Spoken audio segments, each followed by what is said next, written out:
It's officially July, and you know what that means? It means we're getting the successor to the Z Fold 5 in just a few short days. So on July the 10th, we're going to have the Unpacked event for the Z Fold 6, Z Flip 6, all that fancy stuff. Of course, you can reserve your pre-order and get your $50 free in credit. I have a link in the description, a referral link. You can click on that, of course, and also register yourself for a $5,000 Samsung sweepstakes. And I think they're saying up to like $1,500 in savings this time, but who knows? It's all funny math. So we'll talk about that in a minute. But yeah, Z Fold 5 hitting that year mark in just a couple of weeks. Z Fold 6 is going to be here, and a lot of exciting stuff about it. I mean, unless you already have the Z Fold 5, then you might not be excited. But I'm excited about it for a couple of different reasons, because we're going to see the new Snapdragon 8 Generation 3. I've tested it out in so many phones, and it is amazing. Power, performance, AI, heating, all that stuff. The Snapdragon 8 Generation 3 is fantastic, and it's going to be an upgrade over the Snapdragon 8 Generation 2.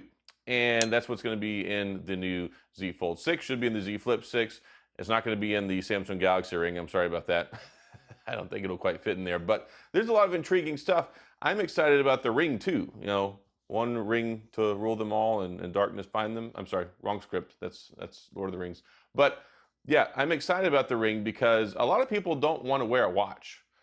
I mean, they just don't. Some people do, some people don't. It's something that, you know, when I was cool, when I was a kid, it was like, if you were a cool kid if you had a watch. I remember my calculator watch. I remember my Game Boy Game & Watch watch that I had that had like a Mario game on there. Those things were so cool. And now we have the Apple Watch, we have the Samsung Galaxy Watch, and we're going to have the Galaxy Watch Ultra, which I will be getting that. I don't think Samsung's sending it to me, but I will be buying it. I'm fixing to be spending a lot of money, so pray for me and my wallet.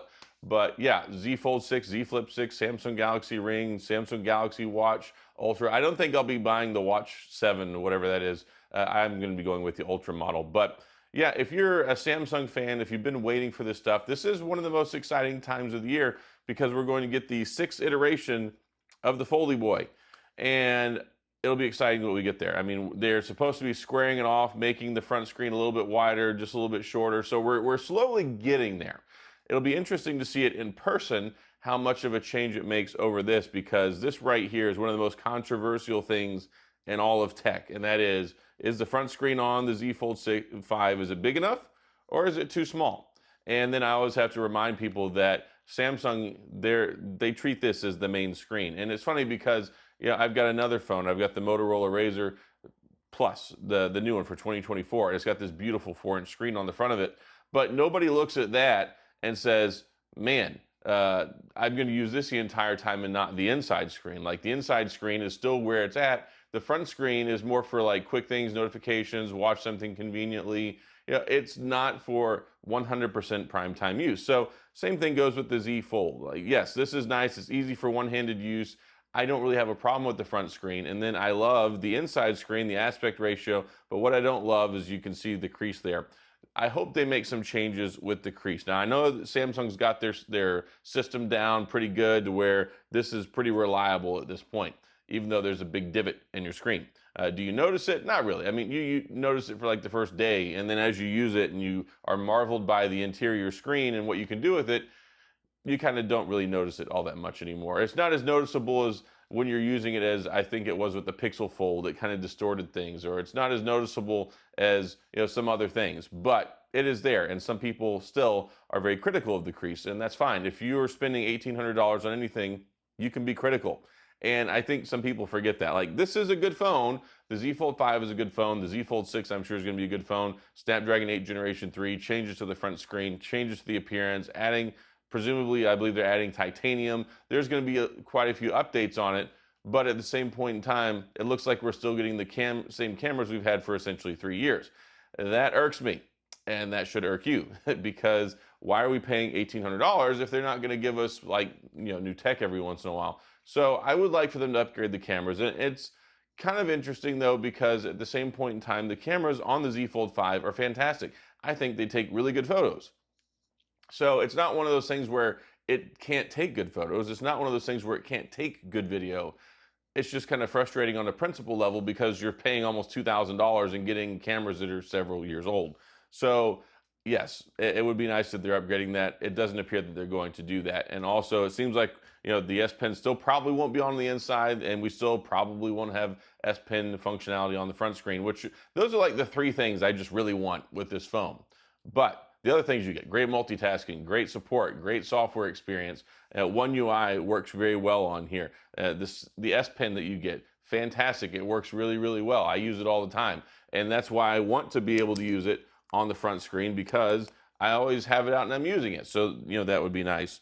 But I've really enjoyed my Z Fold experiences. And if you're in the market for a folding phone, you probably will be too. I said it was the best foldable last year. Maybe I, bucked the other convention from other people. A lot of folks said the OnePlus Open was better. And for some folks, the OnePlus Open might be better. I mean, I think there are some advancements in the camera that are better there. I think that the bigger front screen experience, I think a lot of people might like that better.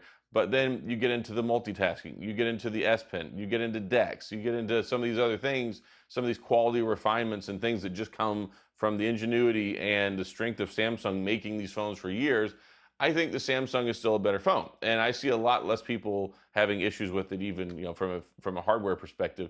I know one guy that's had to send his back to his OnePlus Open back like 2 or 3 times to get it worked on. So not trying to slight OnePlus there, not trying to bolster Samsung, but just saying Samsung's been making these things. We're going on what 6 years. They're pretty good at it by now. What they're just not particularly good at is pushing the envelope to give us the best of the best of the best.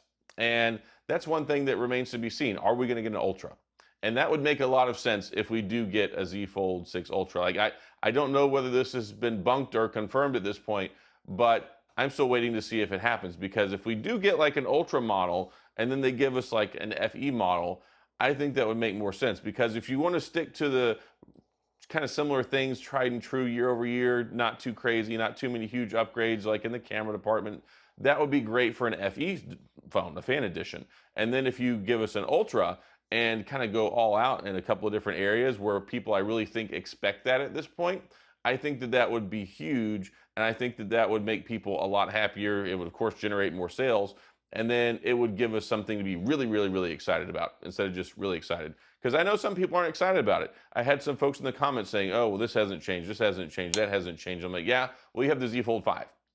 I don't really recommend most people go out and upgrade their Z Fold 5. The Z Fold 5 is going to be good for several more years. You just bought it a year ago. And by and large, yeah, the Snapdragon 8 Generation 2, it's a really, really good chip. The S Pen experience is going to be the same. The cameras are going to be the same. So you're not really missing out. There's not a whole lot there that I think you need to go out and spend your hard-earned doubloons on to try and get the upgraded version that's just not upgraded that much. And Samsung really has fallen into this the last couple of years where it's like, okay, if it's a year-over-year upgrade, you probably don't want to do that unless you just, like me and have a mental disorder and have to go buy all the phones. So if you are a normal, prudent, reasonable person, you're probably going to upgrade every 2 or 3 or 4 years. And that's perfectly fine, and that's what the new phones are for. And I'm excited to see what they do with them, because Z Flip 6, Z Fold 6, and then you're going to get also the cool AI they're going to have on those like we've got with the S24 series. Hopefully we get some new AI features as well. I'm sure we will when Android 15 gets here, One UI 7.